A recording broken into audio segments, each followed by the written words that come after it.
June 18, 2017. In the small town of Riverside, Ohio, an ordinary summer day was about to turn into a family's worst nightmare. 4-year-old little Emma Johnson disappeared just 15 minutes after going out to play in the backyard. The search efforts lasted for days. The entire town mobilized. The FBI got involved, but no one could have guessed that the answer they were looking for had been in the neighbor's house across the street all along. This case shook America to its core. A confession made on live television captivated millions of viewers. And the truth that finally emerged was not just the end of one child, but the destruction of an entire family. So what really happened that day? Here are the never-before-revealed details of the Emma Johnson case. Riverside, Ohio was a quiet and peaceful place until 2017. The houses on Maple Street all looked similar: white picket fences, well-maintained gardens, a safe environment.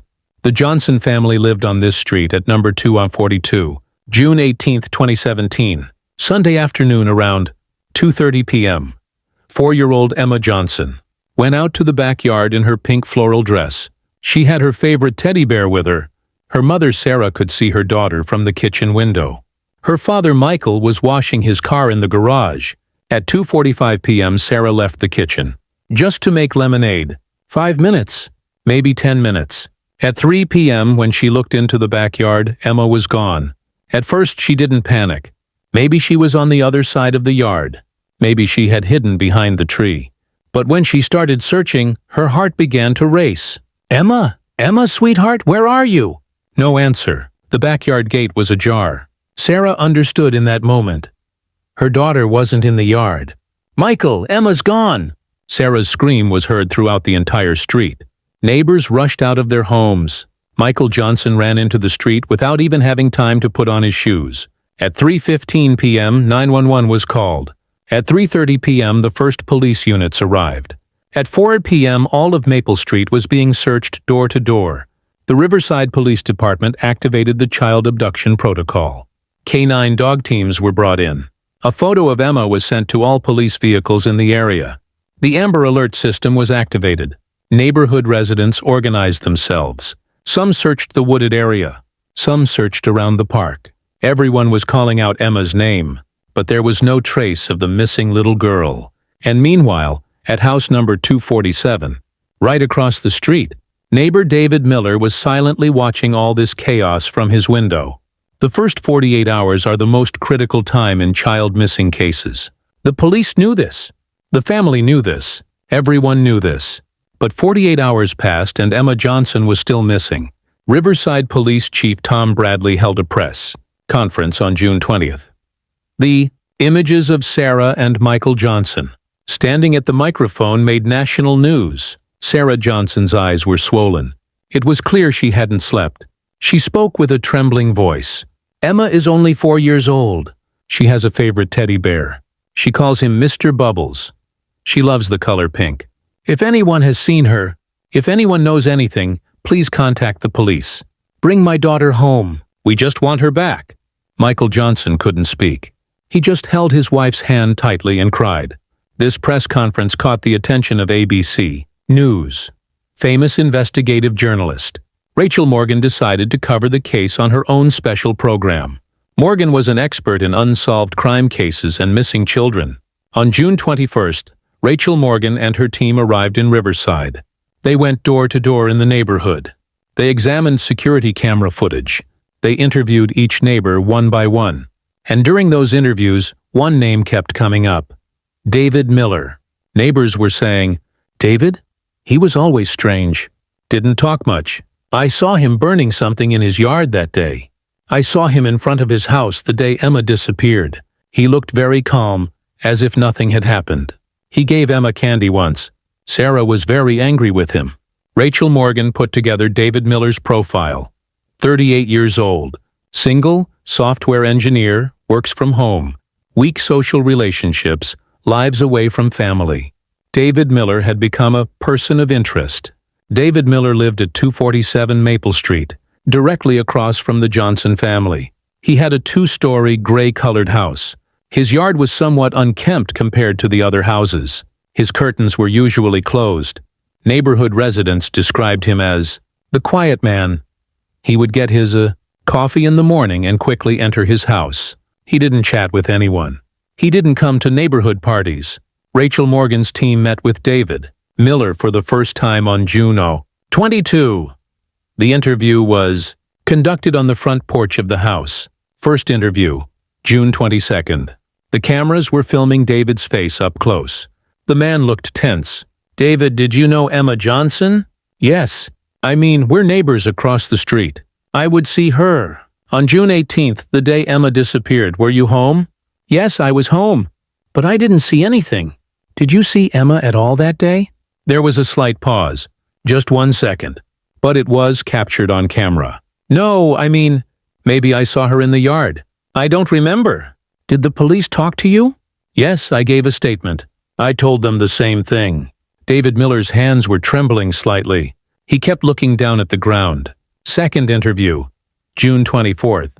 Rachel Morgan and her team came with harder questions this time. David Miller was more defensive this time. "David, your neighbors find you suspicious. What do you say?" "This is ridiculous. I'm an innocent man." "Have you ever invited Emma to your house before?" "No, that never happened." "Why are you asking these questions?" "Because there's a missing child, David, and you're one of the last people to see her." "I didn't do anything. Leave me alone." David Miller slammed the door, but the cameras had already captured the panic on his face. Third interview, June 26th. This time David Miller looked even worse. His hair was disheveled. His shirt was wrinkled. There were dark circles under his eyes. "David, please, if you know anything about Emma, say it. This family is falling apart." David's eyes filled with tears. His hands began to tremble uncontrollably. I can't take it anymore. I can't sleep at night. The neighborhood is blaming me. Everyone. So are you innocent, David?" A long silence. I need to say something. But not here. I need to talk to my lawyer." At that moment, everyone understood. David Miller knew something. The FBI officially declared David Miller a suspect. But there still wasn't enough evidence to issue an arrest warrant. A search warrant for the house couldn't be obtained. Unless David voluntarily spoke up, the police's hands were tied. Rachel Morgan made a plan. She invited David Miller to a live broadcast. If he agreed to sit across from the family and talk, maybe the truth would come out. Surprisingly, David Miller accepted the offer. June 27, 2017, Tuesday evening at 8 p.m. ABC News primetime special broadcast. The studio was filled with a tense atmosphere. The lights were focused on the chair where David Miller sat. Across from him, a few meters away, Sarah and Michael Johnson were sitting. Rachel Morgan was between them. Millions of people from all over America were glued to their screens. The hashtag #FindEmma was trending on social media. Rachel Morgan turned to the cameras and opened the program. "Good evening. Tonight, there is an important development in the missing Emma Johnson case. Across from me is Emma's neighbor, David Miller. David came to this program of his own free will and said he wanted to speak." The camera turned to David. The man had his head bowed. His hands were clasped on his knees. "David, thank you for being here today. Emma's family is here. They just want to find their daughter. Can you help us?" David raised his head. His eyes were bright red, as if he had been crying for days. I can't take it anymore. This burden is too heavy." Sarah Johnson leaned forward. "Where is my daughter? Please, if you know something, tell us." David Miller was overcome with tears.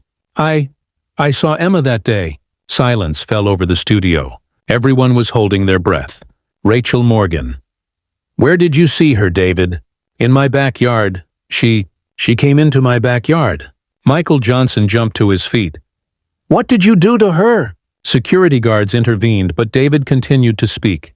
"Emma saw butterflies. There were butterflies in the back of my yard. She was so innocent. She was so beautiful. David's voice broke. Then, on that broadcast watched live by millions, the most horrific words poured from his mouth. "I touched her. I touched her in the wrong way." She started crying. She screamed. I got scared. If someone heard, if someone knew, I silenced her. With my hands, her throat. Too hard. Then she wasn't moving anymore. Sarah Johnson's scream filled the entire studio. Michael Johnson tried to attack David, but security guards held him back. Rachel Morgan, maintaining all her professionalism, asked, "David, where is Emma right now?" "In my yard, in the backyard, underground. I buried her." The studio descended into chaos. Police commanders were watching the live broadcast. FBI teams were immediately sent to David Miller's house. David Miller was taken into custody in the studio. His Miranda rights were read. He was handcuffed. That same evening, at 9:30 p.m., FBI teams began digging up David Miller's backyard. Huge floodlights illuminated the yard. Neighborhood residents watched in shock from in front of their homes. At 11:15 p.m., 1.5 meters underground, a small body was found. Her pink dress was covered with mud. In her hand was still Mr. Bubbles, her teddy bear. 4-year-old Emma Johnson had been found after 9 days, but she was no longer alive. The autopsy report revealed the following: cause of death, strangulation, evidence of sexual abuse present, time of death, June 18th, approximately between 3 and 4 p.m. David Miller was charged with first-degree murder and child sexual abuse. The trial began in January 2018. In March 2018, the jury delivered its verdict: guilty on both counts. David Miller was sentenced to life in prison, without the possibility of parole.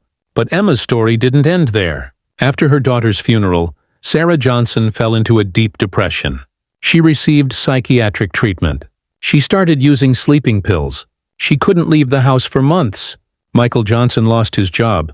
He said he would wake up in the morning looking for Emma. Sometimes he would go out to the backyard and sit for hours. Their marriage couldn't withstand it. They separated in November 2017. They divorced in February 2018. And then, on March 15, 2018, the town of Riverside was shocked once again. Michael Johnson was found dead at Riverside Cemetery at Emma's grave. He had committed suicide.